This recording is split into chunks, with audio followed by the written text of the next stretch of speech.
especially money education. Have you ever learned anything at school about money? I have not, but I have learned many different things that I'm never gonna use probably in my life, such as trigonometry and so on. But what I'm living for every day, what I spend most of my time for to generate, I have never learned how it works. I have the question why. Because it's easy, very easy to control illiterate people, probably. Have you noticed that every year your money, actual money, is less and less? Your $20,000 today is not gonna buy same thing in 5 years. 10 years ago, you could buy a nice flight for 20,000 maybe in a nice area, but right now the same flight costs 60,000, so your money is worth 3 times less than it was. Have you ever thought about it? You work so hard to generate this money, which is devaluating each and every year. Have you asked yourself what's the problem? You work so hard, you never ask yourself, because you could actually work 3 times less if your money was not devaluating like this. I get serious questions about current financial system, and I study in, like, I was fortunate enough that I study economics and at the university, and I got some basic idea about how money works, but still everything was so much unclear for me. That's why I decided to study more and more deeply for myself, for my future, because I don't want to spend majority of my life trying to get something that I don't understand how it works, what is the force behind it. And once you understand the force behind it, you're probably gonna plan better your financial life.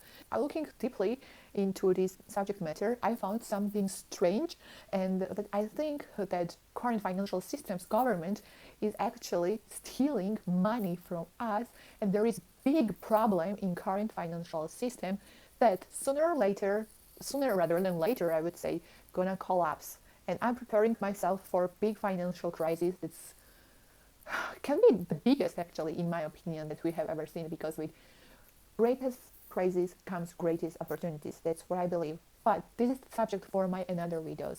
In this video, I'm going to share with you a fascinating, interesting thing about money.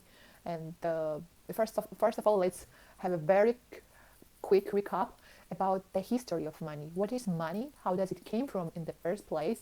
And what is the problem with current money? Why our money costs less every year? And what could we possibly do to make sure that our money does not cost less, 3 times less in 10 years, so we work 3 times less today? It's, I think, very important. First exchange in the history was made without any sort of medium, direct exchange of the products, which is called in economics barter exchange. For example, you could exchange 3 coconuts for 1 liter milk. But you can imagine that's really hard when you don't have medium of exchange, because you probably want 1 kilo coconut and you have 1 liter milk, but the guy who has coconut, maybe he doesn't need any milk. In that case, you don't get any milk. It's really hard to fix the rates too, right? How much actually does 1 kilo of coconut cost in milks? And like this, there are many different pairs, many different exchanges that's easy to manipulate. And people, of course, all want it as in the past as now, more certainty on the prices, so you know how much what you will need in exchange of what. That's how the metal coins came into play. That was usually silver or gold coins that people used in the past. And people use gold as a matter of exchange, intermediary. But as you can guess, it's really hard to carry the gold, and it's really hard to monitor or examine the quality of the gold that you can get. That's why the government came with this great idea that you would deposit your gold, and they would give you some special note proving that you have this kind of gold.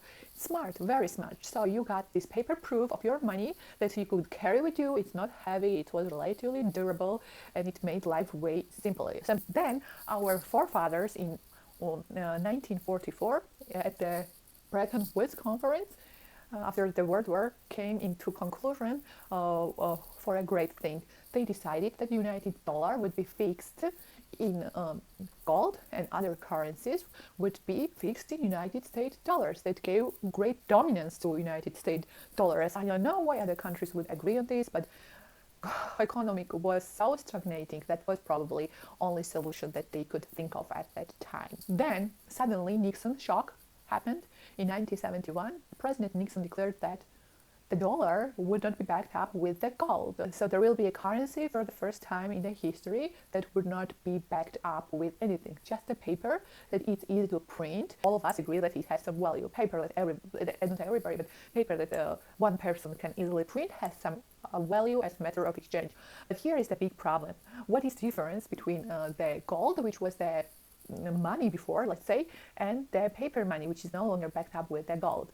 Huge difference here is that, just like I told you, you can print the paper, but gold is limited in the supply. You can't print it, you can't produce it, it's fixed. That's the main difference between paper money and the gold money. What was the outcome of this idea? I will tell you now shortly. Back in Britain, during Bretton Woods conference, 1 ounce of gold in dollar amounted $35, when in 2020 1 ounce of gold costs $1,700. $1,700 versus $35. That's how much your money was devaluated in less than 100 years. There are some people, probably, it's like less than 100 years. If there are people aged 80 years old or so, they lived a lot, they've seen a lot, I'm sure. When I think about it, it's crazy how much your money, the thing that you spend all of your life to generate, can devaluate. So you just keep working and working, and you just become working machine. And somebody takes advantage of it because they can't maintain the purchasing power. Main idea behind gold was the purchasing power. It would be fixed because it's not possible to increase the supply. And this is the basics of economics. And what we as economics students learn in the first place is this: would you be happy if you suddenly see it and from the sky, from this helicopter, just money is falling down on your head? And the answer is that no, you should not be happy, because this money that comes in unlimited supply will soon have no value at all.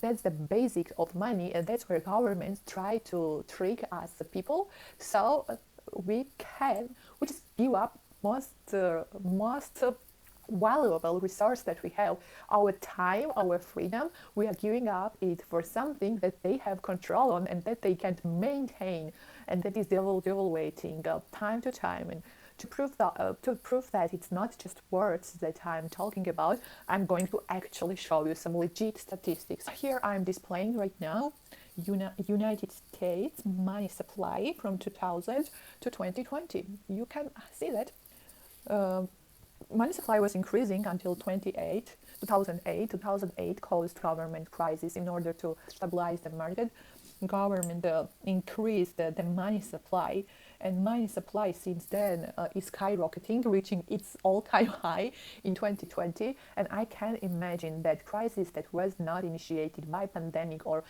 this type of economic shock had such a huge impact on our lives. How big of the effect pandemic will have in our lives, how big of economic crisis is upcoming, you probably can't imagine. But it's very important that we prepare ourselves for this, as especially, and that's what my channel is all about. Just like I told you, with any regression comes greatest opportunity, and I want to grasp this opportunity, and I want to share with all the people who watch this video, my journey. So if you want to know more about money, how this money works, make sure to subscribe and press the notification bell. And I want to know what you think about what I have just talked. Do you have the same opinion, or do you have another opinion? What do you think about upcoming crisis and money system? Let me know in the comments. Most importantly, I want to show you what is the correlation between money supply and purchasing power of that currency, such as United States dollars.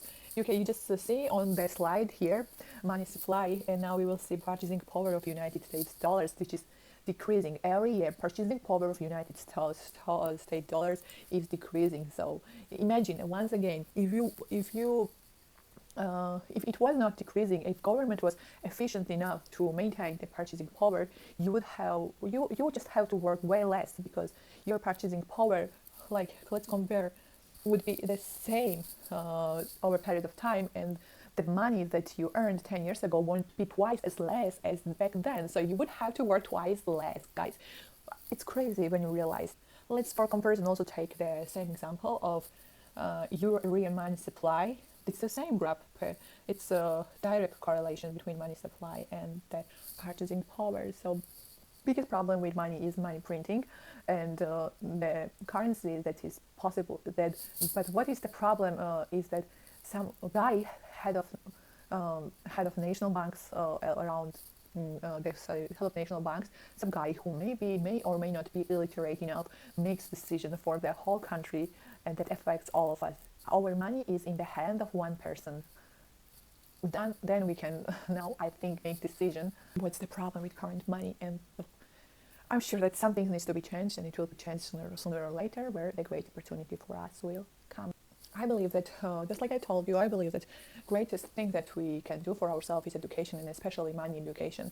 That's why I created this course, one-to-one course, an online course, also free online course for to study the money for adults.